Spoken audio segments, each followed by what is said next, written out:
రాజకీయ నాయకుడు మాట నడుస్తుంది. ఈ లిటిగేషన్ లేకపోతే అధికారులు ఇప్పుడు జగన్ టైంలో ఎట్లుంది, వాలంటీర్ అయిపోయేటప్పటికి పైన అధికారులకు పని లేకుండా పోయింది. అట్లాగే ఈ పనులన్నీ అయిపోతే కనుక రాజకీయ నాయకుడితో అసలు పని లేదు జనానికి. ఇప్పుడు సర్టిఫికెట్లు అన్ని టైంకి వచ్చేసేసి ఇవన్నీ ప్రాపర్టీ గొడవలు ఏం లేవు అనుకోండి, అసలు రాజకీయాలతో మనకేం పని? ఎలక్షన్ రోజు అంటే అధికారుల వల్ల జరగట్లేదా? ఇప్పుడు ప్రభుత్వం ఈ జీవో ఇచ్చేసింది 22 భూములు నిషేధ జాబితాని తొలగించాలి అనేది, కానీ అవ్వట్లేదు. ఏమి ఇచ్చింది? ఎవరికి ఇచ్చింది? అప్పుడు బాబు గారే ప్రకటించారు కదా స్వయంగా, డైరెక్ట్ గా రిజిస్ట్రేషన్ చేసేయండి, కనీసం వాళ్ళు కట్టిన పన్ను రసీదు ఉన్నా సరే చేయించేయండి ఆయన స్వయంగా అన్నారు. నోటితో, చేత్తో ఎక్కడ ఇచ్చారు?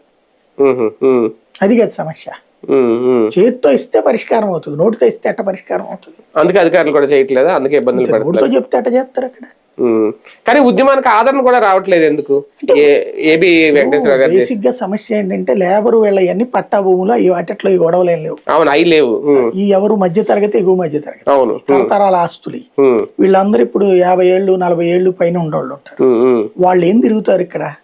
వాళ్ళందరూ రోడ్డు ఎక్కి ఉద్యమాలు చేయలేరు కదా, జంజీ ఉద్యమాలు, జంతర్ మంతర్ టైప్ వాళ్ళకి బిర్యానీలు పెట్టేవాడు ఎవరు లేడు కదా. సమస్య అది. రైట్, చూద్దాం. ఈ 22A సంబంధించి బాధితులు